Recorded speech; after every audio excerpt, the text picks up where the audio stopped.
you've had a couple weeks to, kind of figure some things out with it, and I imagine there's some stuff that's gone well and some that hasn't. Just how have you seen guys compensate without Cam? I imagine physically not having his presence at the linebacker spot, and also sort of the intangibles of a leader. Just how have you seen guys compensate without him? Yeah, that's a great question, Zach.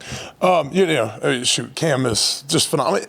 So how about this, right? Cam Jones, right? You guys know how I feel about Cam Jones. My son sprained his foot the other day. Okay, he was at the doctor this morning to go see. Guess who sent my son a picture and a little video to help put his mind at ease at the doctor? Because Cam's dealing with foot. Hey, my 5-year-old son's at the doctor, and there's Cam Jones texting my wife, sending him a little video and a picture, like, what a guy, right? It's just phenomenal who that young man is. So, to your point, Zach, right? Like, you can't just go, hey, plug and play. That's not possible. But a lot of guys have had to step up, and we've seen it, right? Matt Holt, increased role, right? Aaron Casey, right? You got to now increase your role, and Aaron was producing. Now your communication, your command, the leadership, so it's not going to be one guy that you're saying, man, that guy's got to go do all of it. It's just everybody pick up their load, pick up their share, and go get the job done. And we're seeing guys step up and do that. And we need more guys to go ahead and do that. All right, and see them again pick up their load, carry a little bit more of it, and that's really a lot of the challenge this morning as we met with our guys in the linebacker room. We got to all pick up our load because we didn't play well enough, in my opinion, the way we needed to be able to win a football game at the linebacker position. So. Chad, how you doing? Hey, Dustin. Good to see you. You too, man. Just a little bit playing off of that, what you said about the linebackers at the end. I think one thing is just Aaron and Bryant both kind of said is that, when they look back at film, it's always just, okay, one mistake here or one thing wrong there.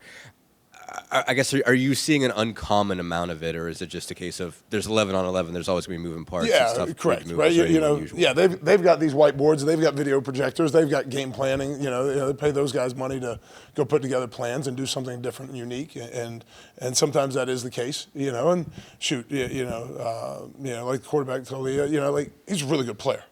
Yeah, it wasn't just our guys that you watch film of him. He made a lot of guys miss. Over the past couple weeks. We worked to show those guys how he was going to make them miss, and you can't always replicate and simulate that in practice either until you get in those game situations. And so we've got to do a better job of understanding, who those guys are and what they are, and continue to try to teach, communicate, educate those guys on, okay, this is how he's going to escape, this is where he wants to go, and then again, it's always on us. It always comes back to us. As coaches, that, okay, what else could I have done? What else should I have done? How could I have created a drill for that? How, could we have worked to simulate that better in practice? So there were some plays left on the field, but I'm always going to come back, and I appreciate them taking ownership. I'm going to take the ownership too, right? What else could I have done throughout the week to prepare them?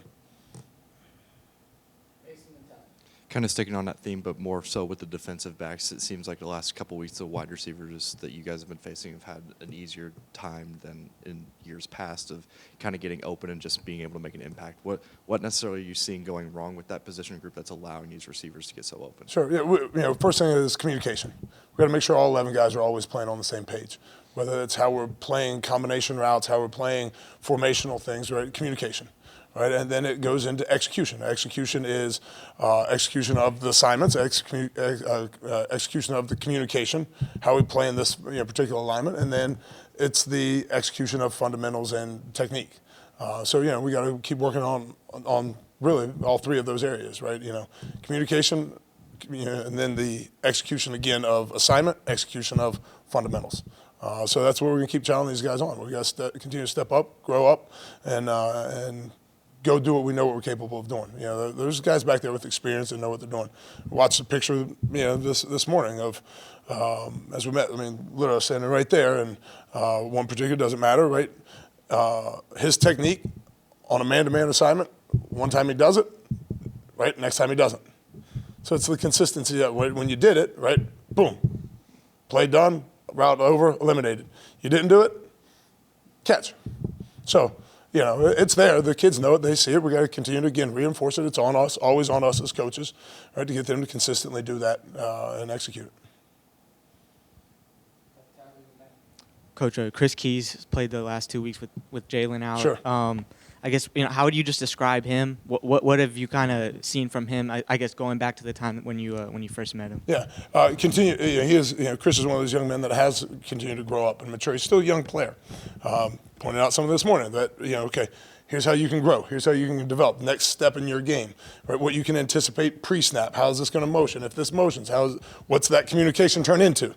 Right? Thinking about those things ahead of time. And that's part of the process with youth. Right, unfortunately, they don't walk in knowing that. We got to continue to educate, continue to teach, continue to help those guys learn, grow, and develop. But Chris has embraced that, as his role and has grown and expanded here, over the next, past couple of weeks. He's really embraced that, and you see him growing, developing. You see his confidence growing.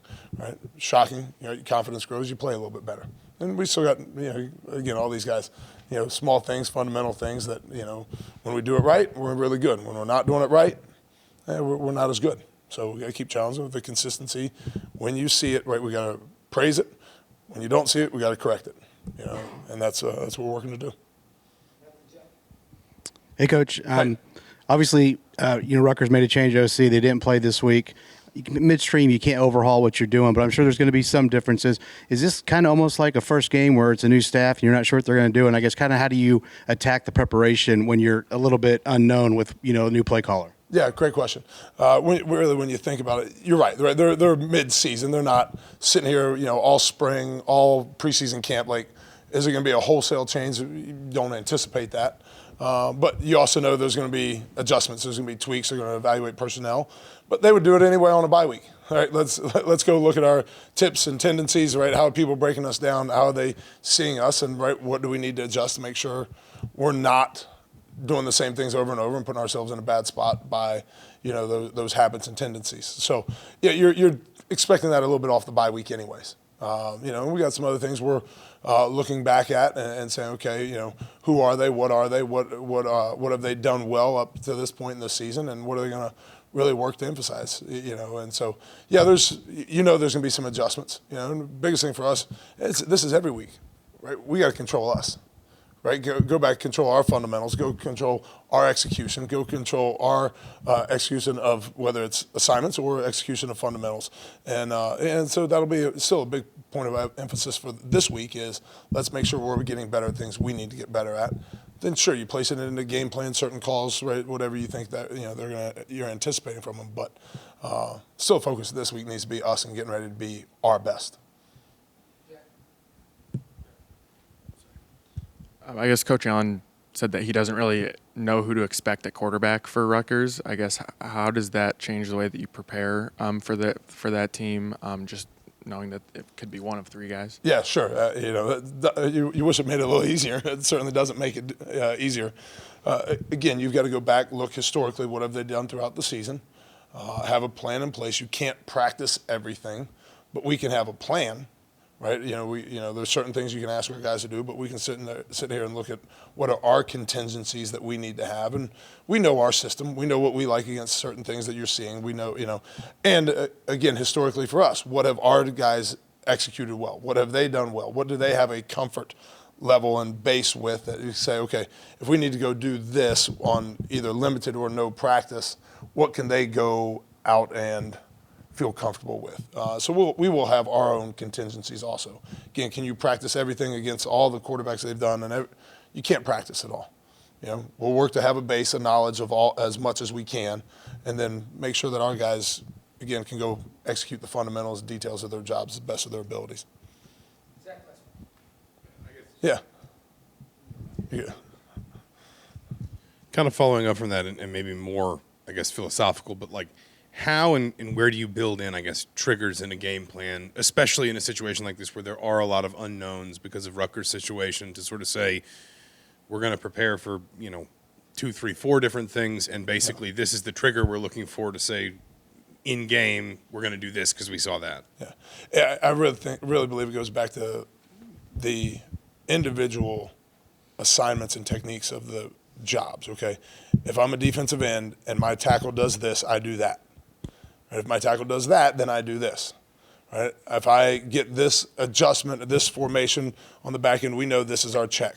We know this is our call, right? Like how that plays out, right, we got to make sure our guys know what their base rules are. And we can be great in our base rules, but then you can handle whatever else they throw at you, from the kitchen sink. So I think that's really just, go back and say, okay, again, I'm a linebacker. This is my key. My key does this. That's my reaction. Whatever the game plan is, however, we'll figure that out as the game goes on. That's our job as coaches. Okay, what are the things they're showing us? What are the repeats? What are the tendencies within the game? And we've got a system how we do that, and I really like our system within the game of how we go about identifying the tendencies, whether it's down and distance tendencies, whether it's formation tendencies, whether it's personnel tendencies. We've got a good system for that. And then turn that around and echo that and communicate that back to the guys on the sideline, on the bench. All right, here's your rules, here's your keys, right? Trust your rules, trust your keys. Yeah, that's really what you really work to build off of when you're getting those unknowns.